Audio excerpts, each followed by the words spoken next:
کہ کچھ قرآن کا پیغام اور کچھ معصومین علیہم السلام کا پیغام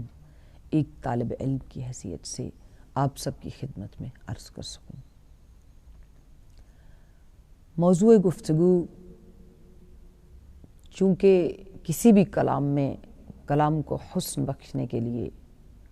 قرآن سے بہتر کوئی کلام نہیں، تو قرآن کی آیات سے استفادہ کرتے ہوئے انشاءاللہ مستعان ہم معصومین علیہم السلام کی خوبصورت اقوال اور فرمودات کی روشنی میں مل کر اس حرمت والے مہینے، عزت والے مہینے، عظمت والے مہینے کے اندر ماہ عزا، شہر الحسین، شہر العزا، شہر الوفا، شہر القیام، شہر البقاء اور شہر البقاء، ان ایام میں کوشش کرتے ہیں کہ وہ بندگی،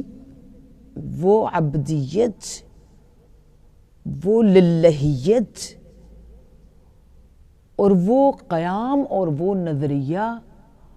اور وہ قربانی اور وہ ایثار اور وہ وفاداری جو میدان کربلا سے، زمین کربلا سے، ارض کربلا سے، نور کربلا سے، وفائے کربلا سے ہم سب کے دلوں تک 1400 سال سے آ رہی ہے، اس عبدیت کی منزل پر یا وہاں پر للہیت کی منزل میں ہر جانباز، ہر جان نثار سب سے بڑھ کر تھا، لیکن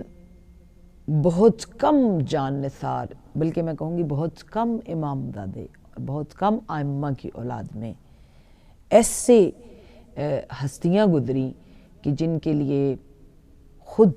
معصوم جو ہے وہ کلام فرمائیں۔ ہم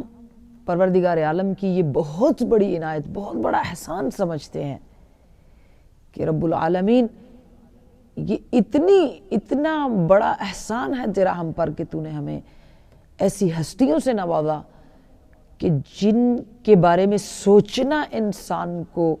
جو ہے پاکیزگی کی منزل کی طرف لے جاتا ہے،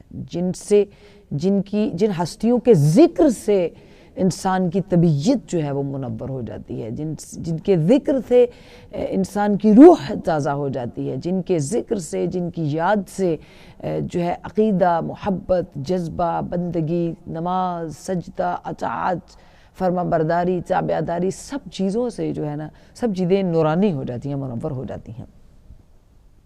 ویسے تو میں بحیثیت طالب علم اپنے آپ کو بہت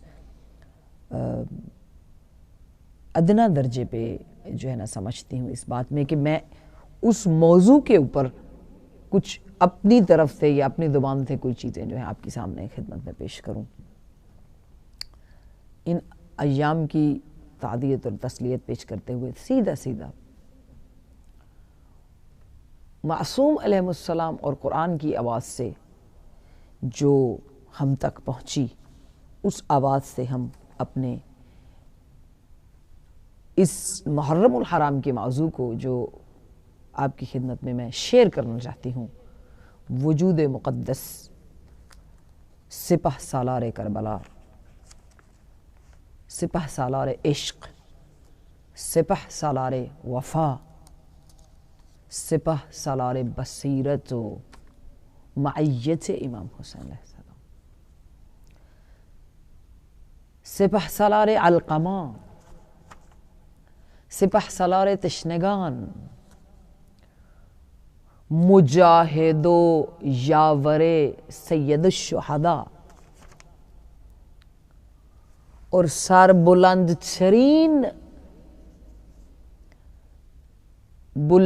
ترین بالا ترین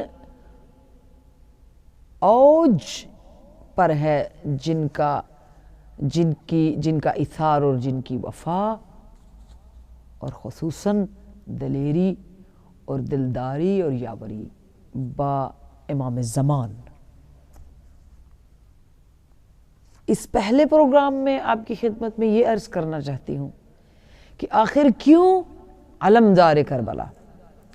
آخر کیوں علمدار لشکر حسین، آخر کیوں علمدار سپاہ سید الشہداء، کیوں علمدار سپاہ رب، سپاہ شریعت، لشکر خدا، لشکر شریعت، لشکر اسلام، لشکر حق. کوئی حق کو اس مقام پر سمجھتا ہے، اس مقام تک اس کی معرفت رکھتا ہے، تو پھر سپاہ سالار لشکر حق. کوئی اسلام کی اس مقام تک فقاہت رکھتا ہے، دانائی رکھتا ہے، رہنمائی رکھتا ہے، مقام رکھتا ہے، سمجھ رکھتا ہے، بصیرت رکھتا ہے، تو پھر ہی لشکر اسلام کا سپہ سالار بنتا ہے. آئیے مل کر اگر ہم اسی طرح اس خوبصورت کردار کو، جو کہ زبان قرآن سے، زبان حق سے، جس کا ذکر قرآن میں بھی موجود، اور خود زبان معصوم سے جو ہے ہم اپنے وقت کے ساتھ اس کو استفادہ کرنے کی کوشش کرتے ہیں. اس لیے ذکر علمدار ہے کہ اگر کربلا کے میدان میں اس 9 لاکھ یا جتنے بھی ہزار فوج تھی وہ اس میں ابی الفضل العباس سے ڈر جاتی تھی، تو اس کی ریزن کیا تھی؟ کیا شجاعت عباس علمدار علیہ السلام، ان کا تلوار چلانا لوگوں نے 13 برس کی عمر میں صفین کے میدان میں دیکھا، لوگوں نے مولا علی کے سامنے اس تصویر حیدر کرار کو نقاب کی صورت میں صفین کے میدان میں لڑتے دیکھا، اور فوجوں کو پلٹتے الٹتے دشمنوں کے سر اڑاتے دیکھا. اور عرب کی تاریخ میں جیسا سپہ سالار ابی الفضل العباس ہیں، دعائے امیر المؤمنین امام المتقین قائد الغر المحجلین کی دعا سے اس مقام تک، اس جگہ تک کوئی بھی نہیں پہنچا ہے. دلیل بھی ہے اس کی، خالی دعویٰ نہیں ہے. اب تاریخ عرب میں پڑھ کر دیکھیے کہ جتنے بھی عرب کی تاریخ کے بہادر پہلوان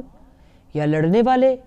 یا فائٹر یا واریر، یہ جو بھی ہوتے تھے جن کی شجاعت کو بے مثال کہا جاتا تھا، تو جب بھی وہ اپنے بہت ہی ٹرینڈ گھوڑوں پر سوار ہوتے، تو ان گھوڑوں پر سوار ہوتے ہوئے جب میدان کی طرف آتے تو ان کے گھوڑے بھی اتنے بلند قامت ہوتے کہ تھوڑی دیر کے لیے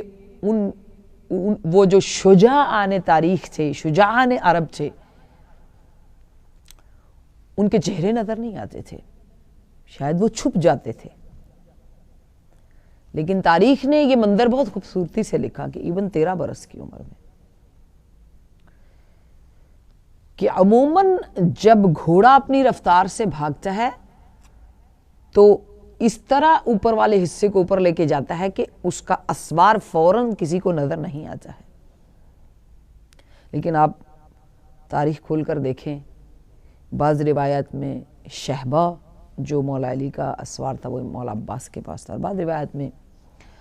مرتجز بھی کہا گیا جو کہ ذوالجناح اور امام حسین علیہ السلام کا گھوڑا تھا. لیکن بہت ساری ان روایت میں ہم کسی بھی ایک نام سے استفادہ کر سکتے ہیں، شہبہ ہو یا مرتجز. تو کہتے ہیں کہ عرب نے صفین کے میدان میں سر اٹھا کر دیکھا کہ یہ کون سا اسوار ہے، کون سا شجاع ہے، کون سا علمدار ہے، کون سا سپاہی ہے، کون سا لڑنے والا ہے، کون سا بہادر ہے کہ جس کی قامت اتنی بلند ہے کہ گھوڑے پر بیٹھنے کے باوجود گھوڑا جتنا بھی اوپر جائے قد علمدار عباس علمدار علیہ السلام اتنا بلند ہے کہ سامنے سے اسوار ہی نظر آتا ہے، چہرہ ابی الفضل العباس ہی نظر آتا ہے، وہ شجاع ہی نظر آتا ہے. جتنا بھی گھوڑا جو ہے وہ بلند قامت ہے، مگر بہت ساری اہل سنت والجماعت کی تاریخوں نے بھی لکھا کہ گھٹنے جناب ابی الفضل عباس کے گھوڑے کے نیچے تک جو ہے وہ ٹچ ہوتے، زمین پہ گھسیٹتے تھے. یعنی آپ کی جوانی اور آپ کا کس طرح دعاؤں میں مولا متقیان علیہ السلام نے مانگا آپ کو کہ پروردگار عالم نے واقعاً پوری تاریخ اسلام میں، تاریخ انسانیت میں ایسا بہادر، ایسا جوان، ایسا شہسوار دیا کہ جس کے حسن کی، جس کے قد کی، جس کی لڑائی کی، جس کی تلوار چلنے کی، جس کے چلنے کی، جس کے گھوڑے پہ بیٹھنے کی، گھوڑے کو دوڑانے کی مثال تاریخ عرب میں نہیں ملتی ہے. اب یہ ساری باتیں کرنے کی وجہ یہ ہے کہ اگر کوئی اتنا پاورفل ہو کہ اس سے پورا عرب ڈرتا ہو تو پھر کیا وجہ ہے؟ کیا وجہ ہے کہ اتنی بہادری، اتنی طاقت، اتنی چھنومندی، اتنی شجاعت، اتنی دلیری، اتنی غیرت، اتنا ایمان، اتنی بہادری، اتنا جنگجو ہونا بھی کربلا کے میدان میں سارے اختیارات ہونے کے باوجود وقت کے امام کے سامنے ابی الفضل العباس کا سر تسلیم خم ہونا، وہ تسلیم کی منزل پر ابی الفضل العباس. اور آج اس اول محرم میں آپ کی خدمت میں یہ موضوع لانے کی وجہ ہی یہ ہے کہ جو آغوش باب العلم میں پلے ہوں، آغوش سید الشہداء میں پلے ہوں، آغوش زینب کبریٰ میں پلے ہوں، آغوش امام حسن علیہ السلام میں پلے ہوں، تو ایسا خوبصورت، شجاع، بہادر جو ہے وہ تمام تر رشتوں سے ہٹ کر، یہ ساری چیزیں مولا کی زیارت میں موجود ہیں، میں آگے جا کر اس موضوع کو بتانا چاہتی ہوں آپ کو. یہ سارے ریلیشن، ساری محبتیں، ساری دلداریاں، سارے رشتے، ساری عقیدتیں، ساری مودتیں، ساری محبتیں، ساری حساسیتیں، سارے رشتے، ساری چیزیں محسوس کرنے کے باوجود وہ عظمت اور جو امام کا مقام ہے اس کے سامنے ہمیشہ خضوع اور فروتنی کا جو امام جو مولا عباس علمدار علیہ السلام کا جو کیفیت تھی، اس کو پروردگار عالم نے بہت پسند فرمایا اور معصومین علیہ السلام نے. اور آج محرم الحرام میں جو اللہ نے توفیق دی ہے، علم اٹھانے والوں کے سامنے، مولا عباس سے فریاد کرنے والوں کے سامنے، غازی عباس کا علم امام بارگاہوں میں سجانے والوں کے سامنے، غازی عباس علمدار کا استغاثہ کرنے والوں کے سامنے، غازی عباس علمدار کو باب الحوائج کہنے والوں کے سامنے ایک نقطہ رکھنا چاہتی ہوں کہ جو مثال، جو رول ماڈل، جو فداکاری، جو پیروکاری، جو جان نثاری اور جو تسلیم کی منزل، ماننے کی منزل، سپردگی کی منزل، بیچ دینے کی منزل، سر تسلیم خم کرنے کی منزل، امام کے آگے جھک جانے کی منزل، امام کی رضا کو حاصل کرنے کی منزل، مرضی امام پر چلنے کی منزل، امام کی خاطر اپنے آپ کو بیچ دینے کی منزل، امام کے لیے سارا کچھ قدموں پر قربان کر دینے کی منزل، اور وہ کیفیت، وہ عادات، وہ اخلاق، وہ مزاج، وہ علم، وہ سمجھ، وہ دانائی، وہ وقت جو ابی الفضل العباس نے ہمیں کربلا کے میدان میں سمجھایا، اسے سمجھنے کی آج ضرورت ہے. یعنی سالار کربلا سے، وجود سالار کربلا سے، علمدار کربلا سے جو اطاعت صاحب زمان کی خوشبو قیامت تک پھیلی ہے، اس کا احساس اس محرم الحرام میں ہمیں کرنے کی ضرورت ہے. وہ کردار جو علمدار کربلا نے اپنے عمل سے آنے والی قیامت تک کی کربلا کو چاہنے والی نسلوں کے لیے پیش کیا ہے. آج ہر چاہنے والا، ہر ماتمدار، ہر علم اٹھانے والا، ہر مولا عباس علیہ السلام سے محبت کرنے والا یہ بیٹھ کر سوچے کہ جو چاہت اور جو خود سپردگی مولا ابی الفضل عباس نے ہمیں سمجھائی، جو بات ہم تک ابی الفضل عباس علیہ السلام نے پہنچائی، کیا ہم اپنے وقت کے امام کے ٹورڈز کربلا کے صاحب الزمان سے آج کے صاحب الزمان کی طرف ہمیں سفر کرنا ہے. کربلا کے صاحب الزمان سے آج کے مہدی دوران تک پہنچنا ہے. مہدی کربلا سے مہدی دوران تک. وہ منجی بشریت جو کربلا میں تھا وہاں سے آج کے منجی بشریت تک. کس کے ذریعے؟ اس پوری ہزاروں کی تعداد میں تیروں کے نشانوں میں اور تلواروں کے سائے میں، جہاں ایک وقت میں ہزاروں تیر ابی الفضل عباس کی طرف آئیں، ایک لوہے کی چادر کی طرح، اور پھر بھی سوائے ایک نیزہ ہاتھ میں رکھنے کے ابی الفضل عباس علیہ السلام مرضی حضرت شبیر علیہ السلام میں اپنے آپ کو پابند پاتے ہیں. سب کچھ کر گزرنے کے باوجود، ساری چیزوں کی طاقت رکھنے کے باوجود جو ہے جناب ابی الفضل عباس علیہ السلام جو ہیں وہ قیامت تک آنے والی نسلوں کو اپنے ہر کردار سے، اپنے ہر عمل سے، اپنی ہر سوچ سے، کہ ہماری سوچ، ہماری فکر، ہماری زبان، ہمارا اخلاق، ہمارے جذبے، ہماری محبتیں، ہماری مودتیں، ہماری عقیدتیں، ہمارا وقت، ہماری نمازیں، ہماری بہادری، ہمارا علم، ہمارا فن، ہماری انٹیلیجنسی، ہماری ذہانت، ہماری ہر چیز پابند مرضی صاحب الزمان ہونی چاہیے. یہ ہے وہ میسج جو ان پروگرامز کے ذریعے آپ تک پہنچانا چاہتی ہوں. اس پہلے پروگرام میں ایک تمہید تھی جو آپ تک پہنچانی ضروری تھی. یہ تمہید کہ اس موضوع کا انتخاب کیوں کیا، تاکہ ہر وہ دل، ہر وہ سینہ جو تشنگی اور درد سوز عباس علیہ السلام سے پرسوز ہے اور اس درد کو محسوس کرتا ہے، تو پھر اس سوز اور درد کو بھی محسوس کرے کہ اس سارے سوز اور درد میں تلوار کو قدموں میں قربان کر دینے میں، ہر چیز کو چھوڑ دینے میں کیا چیز شامل تھی؟ کہ وقت کا امام مجھ سے راضی ہو،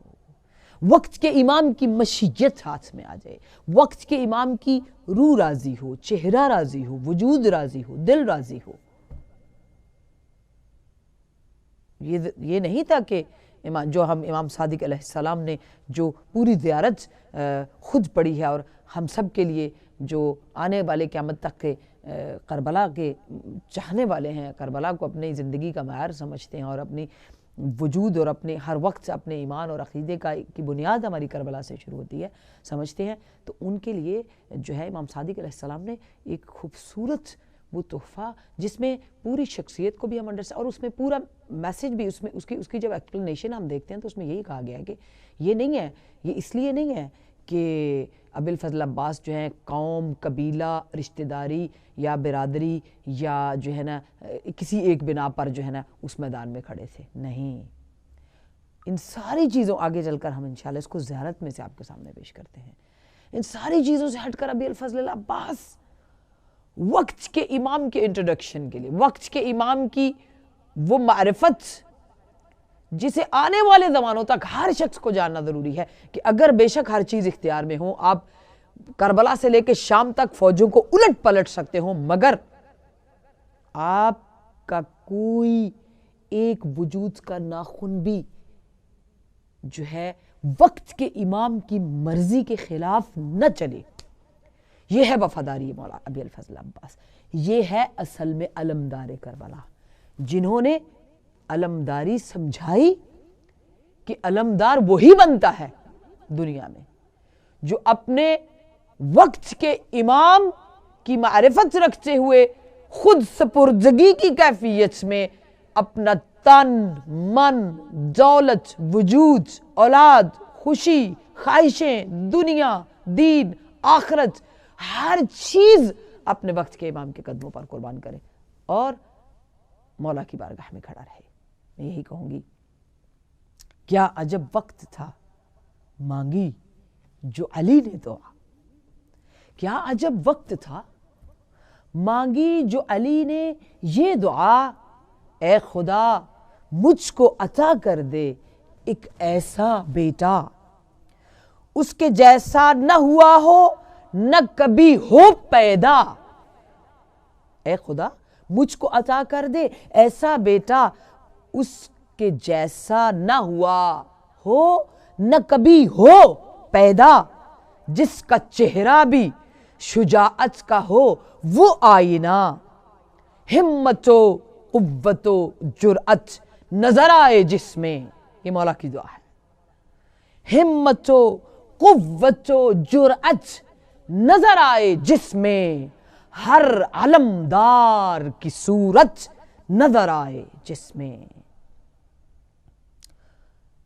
ہو گئی بارگاہ حق میں دعا ان کی قبول، آ گیا خلد سے گلزارے علی میں وہ پھول، دیکھ کر بھائی کو کہنے لگے فرزند رسول، مل گیا آج مجھے قوت بازوئے اصول، غضب و غیظ و شجاعت کی خبر لاتا ہے، غضب و غیظ و شجاعت کی خبر لاتا ہے، یہ تو بابا مجھے عباس نظر آتا ہے۔ بولے ہارون محمد کو خدا جانتا ہے، بولے ہارون محمد کو خدا جانتا ہے، آپ فرزند نبی اور یہ میرا بیٹا ہے۔ بولے ہارون محمد کو خدا جانتا ہے، آپ فرزند نبی اور یہ میرا بیٹا ہے۔ یہ بھی اعلان علی آج کیے دیتا ہے، یہ بھی اعلان علی آج کیے دیتا ہے، ذوالفقار آپ کی ہے اور علم اس کا ہے، وارث علم محمد کا پرستار ہے یہ، وارث علم محمد کا پرستار ہے یہ، وارث علم محمد کا پرستار ہے یہ، اے حسین آپ کے لشکر کا علمدار ہے یہ،